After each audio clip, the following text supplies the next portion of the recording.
Perfect timing, I said, watching my mother-in-law Diana wheel her expensive luggage into my foyer. I just finished setting up the guest room's security cameras. The smile froze on her face.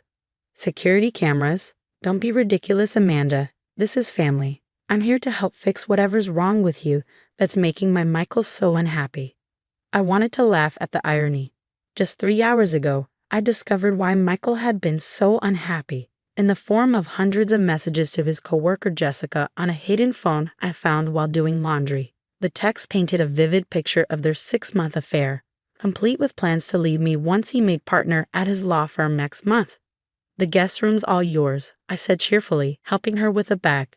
I've even installed new smart locks on all the doors. For security, of course.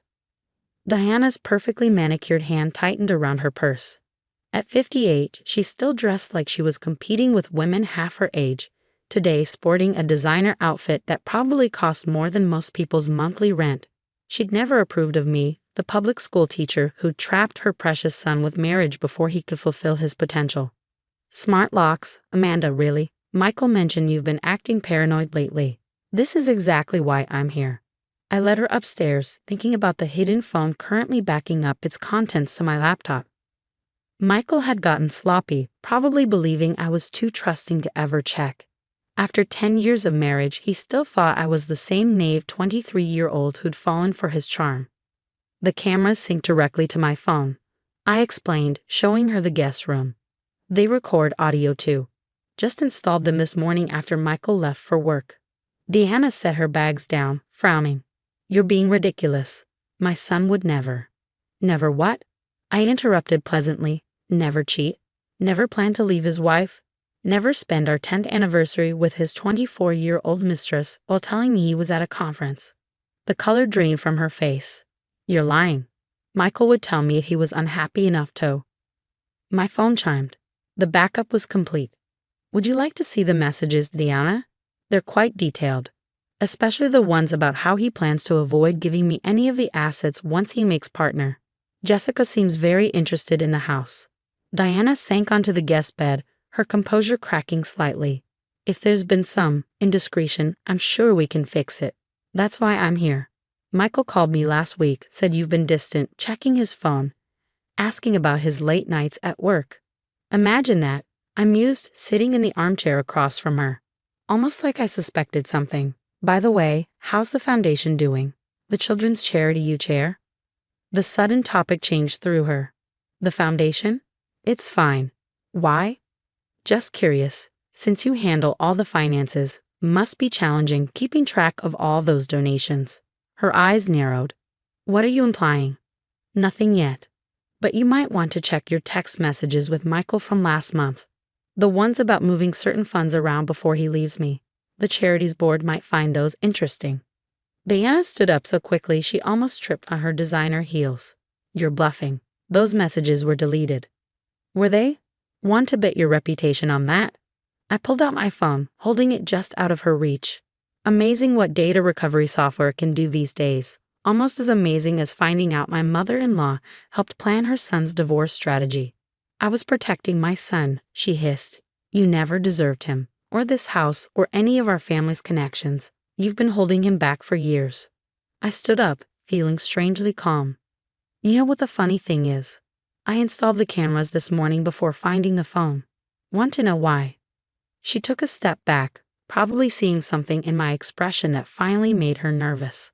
I installed them because 3 days ago, I overheard you and Michael planning how you'd move in to document my unstable behavior, create evidence for the divorce. Imagine my surprise when his hidden phone gave me so much more. The security camera in the corner blinked steadily, recording Diana's face as it cycled through shock, fear, and fury. Everything was going exactly as I'd planned, but she didn't need to know that part 2 of my strategy was already in motion. What do you want? She finally asked, her voice barely controlled. I smiled, heading for the door. Right now. Nothing. Just enjoy your stay, Diana. The cameras will make sure everyone's behavior is perfectly documented. As I walked downstairs, I heard her frantically dialing her phone, probably calling Michael. Let her. The next few days would be very educational for everyone involved. My phone buzzed, a text from Michael. Mom says you're acting crazy. We need to talk when I get home. I typed back, looking forward to it. Your mom's all settled in. The security cameras are working great. Then I turned my phone off and went to prepare dinner. After all, I had 2 guests to cook for tonight, and I wanted everything to be perfect. The stage was set, the players were in position, and Diana had no idea she just walked into a trap 10 years in the making. Sometimes the best revenge isn't about getting even. It's about getting everything. Michael arrived home at 7:30 p.m. His expensive suit slightly rumpled and his cologne a bit too strong. No doubt trying to cover up traces of his afternoon meeting with Jessica. His face darkened when he saw the dining room table set for 3. Mom says you've lost your mind, he announced, loosening his tie. Security cameras? Really, Amanda? I continued serving the pot roast I prepared, his favorite meal. Just trying to keep everyone safe. Wine? Stop playing games, he snapped. What's really going on? Why don't you ask Jessica? I suggested mildly. She seems to know a lot about what's going on, especially regarding your partnership bonus next month. The color drained from his face. Before he could respond, Diana swept into the dining room, her heels clicking aggressively against the hardwood floors. Michael, she's threatening me with some ridiculous accusations about the foundation, she declared. We need to move up the timeline. Mom. Michael cut her off. But it was too late. I sat down, smiling. Timeline? Do tell.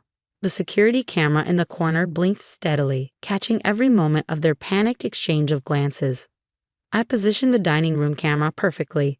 It had a clear view of their faces and picked up audio beautifully. Amanda? Michael tried his lawyer voice, the one that had first attracted me when we met. You're clearly under a lot of stress. Maybe we should discuss this privately. With the cameras off? I asked innocently, but then how would we document my unstable behavior for the divorce proceedings? Diana's fork clattered against her plate. Michael's jaw tightened. How did you? No. I finished for him. Let's see, was it the hidden phone in your gym bag? The foundation transfers your mother helped you arrange, or maybe it was overhearing you both plan this little intervention 3 days ago. You went through my phone. His voice rose with indignation. No, your other phone. The one you used to text Jessica about your plans for my house once you're made partner. She has quite expensive taste in renovations. Michael stood up so quickly his chair tipped over. You had no right. Sit down, I said quietly. The cameras are watching, remember? Wouldn't want to appear aggressive on video. He sat, hands shaking with rage. Diana hadn't touched her food, her face a mask of calculated concern. Whatever you think you know, she began, we can discuss this as a family. We're not family, I interrupted. We're witnesses, and everything happening right now is being recorded and backed up to multiple secure locations.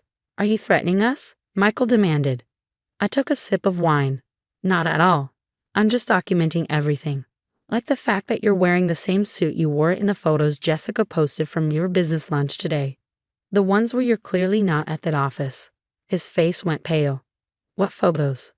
Oh, she's not very careful with her social media, especially after a few drinks. She even tagged the hotel. Diana jumped in, trying to salvage the situation. Amanda, clearly we all need to take a step back. Like you did when you helped Michael move money from our joint accounts. I asked. Or when you suggested he document my mental instability to avoid a fair divorce settlement. The security camera hummed quietly, recording Diana's expression as it shifted from fake concern to naked hostility. You deserved it, she hissed. 10 years of watching you hold my son back, living in this house that should have gone to someone worthy of our family name. Mom, stop, Michael warned, but she was too angry to listen. We had it all planned, she continued. The evidence of your instability, the documentation of your paranoid behavior, the gradual transfer of assets. Everything was perfect until you started snooping. I pulled out my phone and pressed stop on the recording app. The backup to my camera system. Their faces shifted as they realized what had just happened. Thank you for that confession, I said cheerfully. The cameras caught it too, of course. But it's always good to have backup evidence, especially regarding the foundation funds. Michael slumped in his chair, his lawyer mind finally catching up to what had just happened. Diana's hands trembled as she reached for her water glass. What do you want? He asked quietly. I stood up, smoothing my napkin. Finish your dinner. We'll discuss terms tomorrow. I have all the documentation my lawyer needs, including evidence of financial fraud, conspiracy, and deliberate manipulation of charitable funds. The question isn't what I want. I paused at the doorway, turning back to face them. The question is, what are you willing to give up to keep this quiet? As I headed upstairs, I heard Deanna's sharp whisper, "Fix this, Michael. She's bluffing." "Shut up, Mom," Michael snapped. "Just shut up." I closed my bedroom door, equipped with its own security camera, of course, and finally let myself smile. Phase 2 was complete. They'd walked right into it, their arrogance making them sloppy, their sense of superiority blinding them to the trap until it was too late. Tomorrow would bring phase 3, but for now, I had one last call to make. I dialed my lawyer's number, knowing she was waiting for my update. "Did you get it?" she asked. "Every word," I confirmed. "The foundation confession, the conspiracy admission, everything. Your timing with Jessica's social media posts was perfect, by the way." While she laughed, amazing what a sympathetic bartender can accomplish. "Get some rest. Tomorrow we present our terms." I ended the call and lay back on my bed, listening to the muffled sounds of argument floating up from the dining room. Diana and Michael were probably realizing just how completely their plan had backfired. Sometimes the best defense isn't just being prepared. It's being prepared long before your opponents even know there's a battle coming. The next morning, I sat in my lawyer's office. Across from me, Michael and his mother, Diana, looked uncomfortable in their expensive chairs. On the table lay all the proof: bank records, text messages, social media posts, and worst of all, video footage from the night before. "Let's talk about the terms," said my lawyer, Catherine, calmly. "Mrs. Walker has been more than fair, considering what's happened." Michael leaned forward, trying to sound professional. "Before we go on, I want to talk about whether those recordings are even legal." "This is a single-party consent state," Catherine said quickly, "and here's the paperwork about the foundation." She pushed a folder across the table. "I think the board would be very interested in this." Diana's hand trembled as she took the folder. Her perfect makeup couldn't hide how tired she looked. "This is blackmail," she whispered angrily. "No," I said quietly. "This is called taking responsibility." Catherine opened her laptop. "Here's what we want. Amanda keeps the house, paid off. The joint bank accounts will be split evenly after the hidden money is returned. And the foundation documents won't be made public as long as you both sign a contract promising to keep quiet about all of this." "That's crazy," Diana snapped. Michael earned. "Mom, stop." Michael looked exhausted. Then he turned to me and really looked at me for the first time in a long while. "You planned everything, didn't you? The cameras, your mom moving in, all of it." I nodded. "I learned from watching you. 10 years of seeing you work in court taught me how to build a case." He looked impressed, despite himself. "And Jessica's social media posts. Let's just say bartenders are more loyal to good tippers than to smooth-talking lawyers," I said with a small smile. She was happy to help Jessica post freely. Diana jumped up. "This is insane. We won't agree to." "Sit down, Mother," Michael said sharply. "You've already done enough." Catherine pulled out one last paper. "One more thing. Michael, your law firm's partnership announcement is next week, right?" Michael tensed. "Yes." "Why?" "Sign everything today and your affair stays private. But if this drags on..." She nodded toward the evidence. "Let's just say most law firms don't like drama." The room went quiet except for the hum of the air conditioning. I watched Michael think. Finally, he picked up a pen. "Where do I sign?" "Michael." Diana cried. "You can't." "Enough," he said. "You're going home today. You've caused enough damage." 2 hours later, it was done.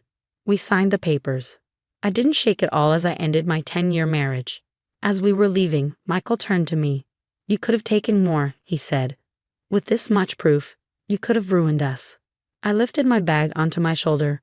"I only wanted what was fair. Try remembering that next time you think you're better than someone." Diana walked past us, already on the phone, probably calling her rich friends to tell her version of the story. Let her. The contract we had her sign would keep the truth hidden. "What we do now?" Michael asked.